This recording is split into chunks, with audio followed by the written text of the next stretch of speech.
Olá, seja bem-vindo a mais um vídeo do Gabinete. Aqui quem fala é o Hugo, como sempre. E no vídeo de hoje eu gostaria de dar início à próxima leitura. Na verdade, já era para eu ter começado ontem ou anteontem, mas aí, enfim, por conta de algumas coisas mais pessoais, não pude começar a ler o livro ainda aqui com vocês. Mas vou aproveitar aqui o dia de hoje que está um pouco mais tranquilo, menos reuniões, menos trabalho, um pouco mais sossegado, para eu poder aqui fazer essa atividade com vocês. Mas antes de iniciar a leitura, eu gostaria de compartilhar um comentário que eu acho que eu já ouvi isso pelo menos umas 150 mil vezes, né? Obviamente exagerando aqui, mas apenas dizendo que eu estou cansado de ouvir isso. Que é o seguinte, um adolescente aí por volta de seus 15 ou 16 anos, talvez seja até um pouco mais velho, mas me parece ser um adolescente falando. Ele, no caso, postou, né? Ele nem estava dizendo, ele disse o seguinte: eu não leio literatura nacional porque os livros nacionais são muito ruins, né? Ou seja, denegrindo, criticando, falando mal da literatura nacional. Por exemplo, de autores como Lima Barreto, Machado de Assis, etc, etc. O que vocês acham desse preconceito típico que, seja 50 anos atrás, seja hoje, permanece vivo na cabeça de muita gente? No caso, estou falando especificamente de um sujeito muito jovem, né? E acho que, pelo menos do meu ponto de vista, que isso é pura ignorância. Ignorância a gente não combate reativamente ou afetivamente. A gente simplesmente informa e instrui. Mas eu já estou bastante cansado de ouvir asneiras como essa. Não sei vocês, mas toda vez que eu ouço isso, eu procuro, se eu não conheço a pessoa, eu me afasto, se eu conheço, eu tenho alguma conversa, numa boa, tranquilo, só procurando informar, indicando, dando sugestões de leitura. E é isso, só compartilhando com vocês um negócio que já está me deixando cansado de tanto que eu ouço. Mas vamos lá. Na leitura de hoje eu separei aqui, como eu havia falado com vocês no vídeo anterior, que eu estava com algumas ideias na cabeça. E eu trouxe o Riso, do Bergson. Até compartilhei no Instagram aqui do Gabinete. Se você não conhece o Instagram, procura lá, se chama Projeto Gabinete. Vai ser um prazer tê-lo junto conosco lá. Então vamos lá, o Riso, ensaio sobre o significado do cômico. Esse meu livro é da Edpro e foi publicado em primeira edição 2018. Então peço por gentileza que você pegue o seu livro físico ou o seu e-book, a versão que você tiver, para que a gente possa iniciar aqui a leitura. Eu vou fazer o seguinte, eu vou pular a introdução. E isso já é um estilo meu, tá, gente? Eu não sei qual é o estilo de você que me ouve quando você pega um livro acadêmico e tem um prefácio de um outro autor ou uma introdução do organizador, da pessoa que editou ou participou da organização da obra. O que eu faço primeiro? Eu vou primeiro no livro e aí depois eu volto na introdução, na apresentação. Por que eu faço isso? Muitas vezes não, na maioria das vezes, a pessoa que introduz ou apresenta, ela coloca no texto dela, e é de se esperar que você faça isso, ah, a visão dela, a interpretação dela do livro. Ou melhor, a interpretação não, mas a leitura que ela faz daquele autor. Muitas vezes é uma pessoa especialista no autor em questão, muitas vezes, como é a pessoa, muitas vezes que traduziu, porque acontece muito disso também, né? O tradutor, ele organiza a obra e aí ele cria um prefácio, uma apresentação. Isso é muito típico no mundo acadêmico. Só que essa pessoa ela não simplesmente traduz o texto, né? Ou apresenta, digamos assim, objetivamente, descritivamente. Ela apresenta as visões dela, né? A perspectiva que ela tem, ou seja, uma determinada leitura. Ela dá um colorido para o autor. E já aconteceu de algumas vezes, eu ler a introdução antes e já ter aquele colorido me impactando antes mesmo de ter iniciado a leitura. E uma vez eu experimentei, alguns anos atrás, de fazer exatamente o contrário. Eu leio como uma pessoa completamente ignorante no autor, sem ter lido a apresentação ou introdução alguma, e aí depois eu volto nesse texto mais inicial para ver se eu concordo, se eu discordo com o autor, se eu consigo dialogar com ele de alguma forma. Quando eu estou contaminado por uma opinião, antes de lidar com o conteúdo, eu fico um pouco... Não sei explicar, mas é como se eu já pertencesse ao time dele, antes mesmo de ter acesso ao conteúdo. E para mim a experiência oposta foi mais produtiva. Não sei para você, mas eu entendo também que a apresentação ela ajuda na própria leitura, né? Claro que isso que eu estou falando aqui é apenas um aspecto. Às vezes o autor, a obra é tão difícil e exige uma certa maturidade, um certo repertório, que a própria apresentação ela já ajuda a você fazer a você não enveredar para caminhos que talvez não sejam os mais adequados para entender. Enfim, tem prós e contras aí nessa história. Mas vamos lá. Chega de lenga-lenga, chega de fala-fala e vamos direto ao assunto aqui. Bom, como eu falei, eu vou pular aqui a introdução. Vamos direto para o prefácio do Bergson. Aqui, a introdução é da Débora Cristina Morato Pinto. Obrigado pelo texto, Débora, mas vou pular e leio aqui depois. Prefácio. Deixa eu aumentar aqui a luminosidade, porque está escuro para mim, imagina para quem está vendo. Vamos lá. Este livro contém 3 artigos sobre o riso, ou antes, sobre o riso provocado particularmente pelo cômico, anteriormente publicados na Revue de Paris. Imagino que seja essa a pronúncia. Eu tô começando a não me importar mais, gente. Às vezes eu pronuncio errado e na verdade está certo, acho certo e na verdade está errado. Eu vou começar a não me importar com isso. Acho que eu vou ou traduzir direto ou falo aportuguesado e vida que segue. Vamos lá. Ao reuni-los em um volume, havíamos nos questionado se não deveríamos examinar mais profundamente as ideias de nossos antecessores e proceder a uma crítica rigorosa das teorias sobre o riso. Pareceu-nos, então, que nossa exposição se complicaria demasiadamente e que resultaria desproporcional à importância do tema tratado. Consideremos ainda que as principais definições do cômico haviam sido discutidas por nós de forma explícita ou implícita, mesmo que de modo breve, a propósito de alguns exemplos que a elas remetiam. Sendo assim, limitamo-nos a reproduzir nossos artigos, aos quais apenas acrescentamos uma lista dos principais trabalhos publicados sobre o cômico nos 30 anos precedentes. Outros trabalhos surgiram desde então. A lista que fornecemos abaixo ficou mais extensa, mas nenhuma alteração foi acrescentada ao livro. Certamente, não porque estes diversos estudos não tenham esclarecido em mais de um ponto a questão sobre o riso, mas porque nosso método, que consiste em determinar os procedimentos de constituição do cômico, distingue-se daquele normalmente seguido e que visa reunir os efeitos cômicos em uma fórmula bastante ampla e simples. Estes 2 métodos não se excluem mutuamente, mas tudo que pode ser obtido pelo segundo deixará intactos os resultados do primeiro. E este, para nós, é o único que comporta precisão e rigor científicos, ponto para o qual, de resto, chamamos a atenção dos leitores no apêndice que adicionamos à presente edição. Eu não pulei nenhum outro prefácio não, né? Dá a impressão que não. Vamos lá, capítulo 1. Só ressaltando, no vídeo em que eu compartilhei com vocês algumas ideias de leitura, eu havia comentado que da pertinência desse livro aqui. Porque, na verdade, e aí já é uma questão particular, claro, né? A questão do riso, do cômico, né? Sobretudo se a gente pensa num cenário hoje de rede social, da importância da classe artística,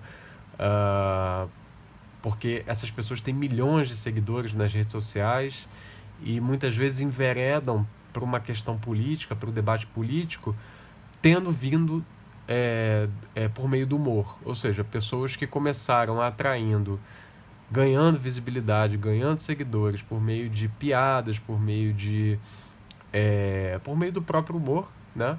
E aí começam a mudar o tom do perfil, do canal, do que quer que seja, e começam a falar de política, de ciência, de literatura, isso numa transição, claro, durante meses, às vezes até magiando, que a pessoa ela começa a mudar um pouco o perfil, mas de qualquer forma, a importância seja do cômico em si, ou seja, dos artistas no contemporâneo e para as questões e a participação dessas pessoas nos debates do contemporâneo, seja do ponto de vista político, seja do ponto de vista mais social ou econômico.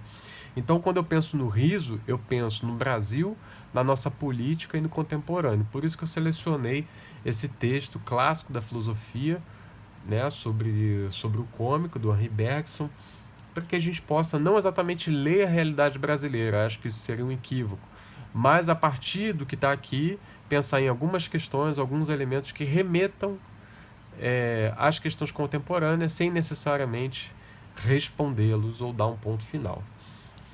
Vamos lá. Capítulo 1. Do cômico em geral, o cômico das formas e o cômico dos movimentos. Força de expansão do cômico. O que significa o riso? O que há no fundo do risível? O que haveria de comum entre uma careta de palhaço, um jogo de palavras, um quiprocó de vaudeville e a cena de uma comédia refinada? Que destilação poderia nos dar a essência única que empresta a tantos produtos distintos, seja seu odor indiscreto, seja seu delicado perfume? Os maiores pensadores, desde Aristóteles, enfrentaram este pequeno problema, que sempre se dissimula ante seus esforços. Desloca-se, escape e ressurge, impertinente desafio lançado à especulação filosófica. Nossa desculpa em novamente abordar o problema é não pretendermos encerrar a fantasia cômica em uma definição. Vemos nela, antes de tudo, algo de vivo. Nós a trataremos, por mais singela que ela seja, com o respeito que devemos à vida. Iremos nos limitar a vê-la crescer e se expandir.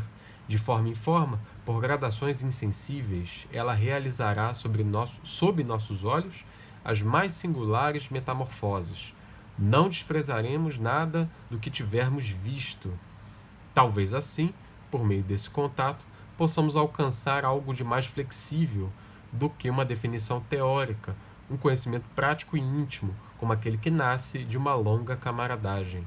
E talvez também venhamos a descobrir que, sem querer, realizamos um conhecimento útil, racional a seu modo,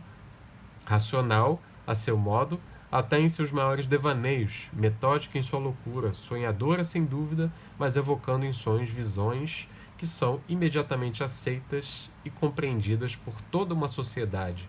A fantasia cômica não nos ensinaria algo sobre os procedimentos pelos quais a imaginação humana trabalha e, mais particularmente, sobre a imaginação social, coletiva, popular? Acho que essa frase ficou tão grande que eu perdi a cadência da pergunta aqui. Vamos lá.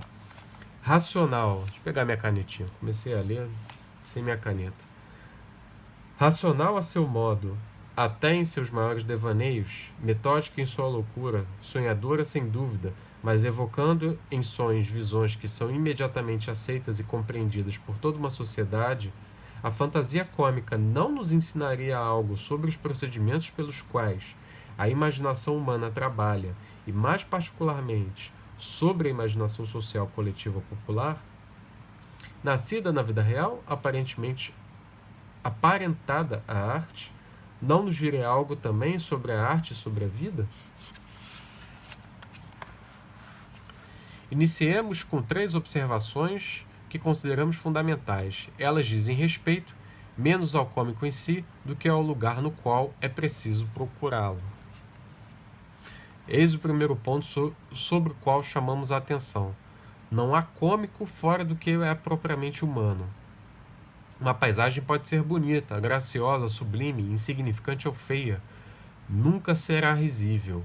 Podemos rir de um animal, mas apenas porque surpreendemos nele uma atitude ou expressão humanas. Podemos rir de um chapéu, mas o que ridicularizamos neste caso não é o pedaço de feltro ou de palha, e sim a forma que os homens lhe deram, o capricho humano que o moldou. Como um fato tão importante na sua simplicidade, não chamou há mais tempo a atenção dos filósofos. Muitos definiram o homem como um animal que sabe rir. Poderiam igualmente tê-lo definido como um animal que faz rir? Pois, se outro animal ou qualquer objeto inanimado chegam a tanto, é por semelhança com o homem, pela marca que o homem neles imprime ou pelo uso que deles o homem faz. Observemos ainda, como um sintoma não menos marcante, a insensibilidade que comumente acompanha o riso. Parece que o cômico só consegue produzir sua agitação se incidir sobre uma alma cuja superfície esteja suficientemente calma, suficientemente estável. A indiferença é seu ambiente natural. Não há maior inimigo do riso que a emoção. Isto não significa que não possamos rir de alguém que, por exemplo, nos inspire piedade ou mesmo afeto.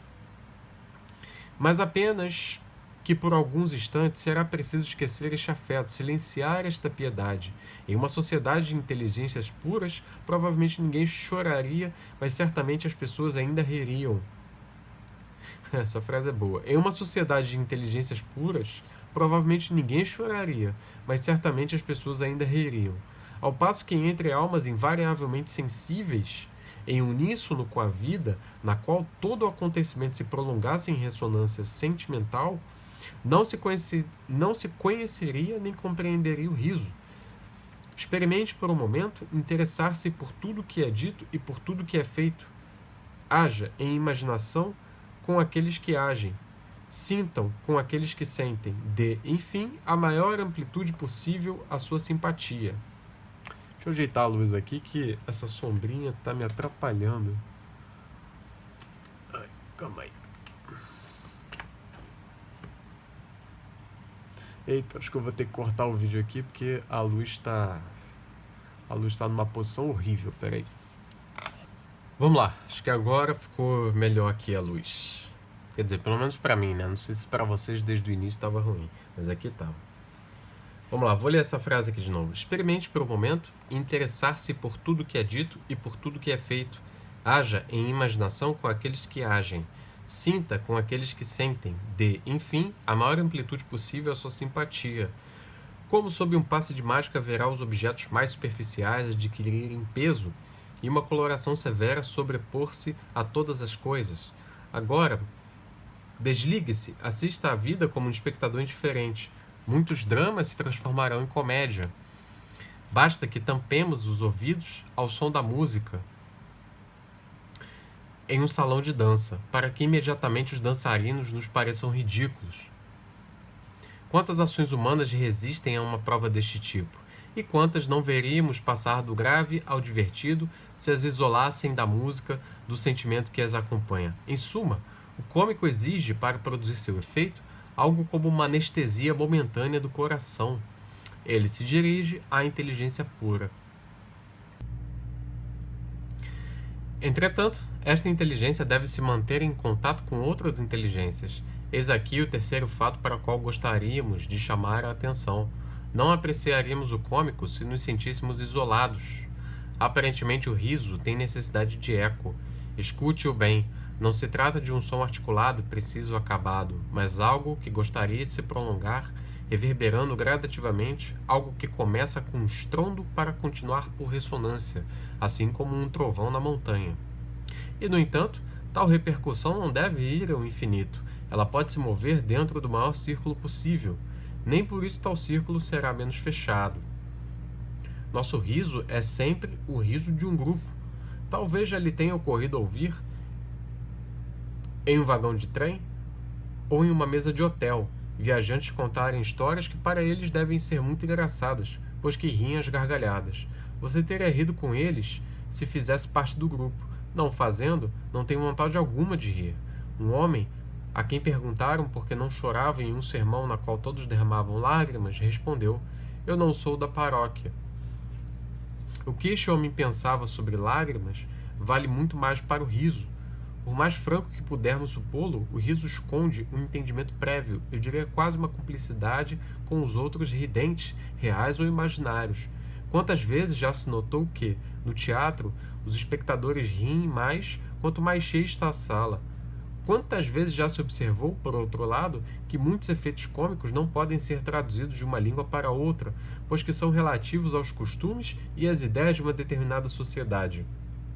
Por exemplo, quando a gente assiste um seriado americano ou assiste um seriado, sei lá, francês ou neozelandês e aparentemente é uma piada assim, estrondosa, uma piada que culturalmente, localmente todo mundo ri e eu fico lá na minha cara de poker face seja porque eu não entendi nada, porque é uma interna da cultura dele, seja porque para mim, do meu ponto de vista, realmente não teve graça nenhuma e eu fico às vezes até me sentindo ou péssimo ou deslocado, né? Porque era para rir e eu não ri.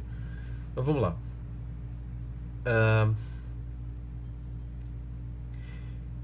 Mas foi por não ter compreendido a importância desse fato duplo que vimos no cômico uma simples curiosidade com a qual o espírito se diverte, e no próprio riso um fenômeno estranho, isolado, sem relação com o restante da atividade humana. De onde se seguem estas definições que tendem a fazer o cômico uma relação abstrata entre ideias percebidas pelo espírito, contraste intelectual, absurdo sensível, etc. Definições que, mesmo se adequadas a todas as formas do cômico, não explicam minimamente por que o cômico faz rir. Como se explica, com efeito, que esta relação lógica, em particular, assim que percebida, nos contraia, dilate, sacuda, enquanto todas as outras nos deixam indiferentes? Perdi aqui novamente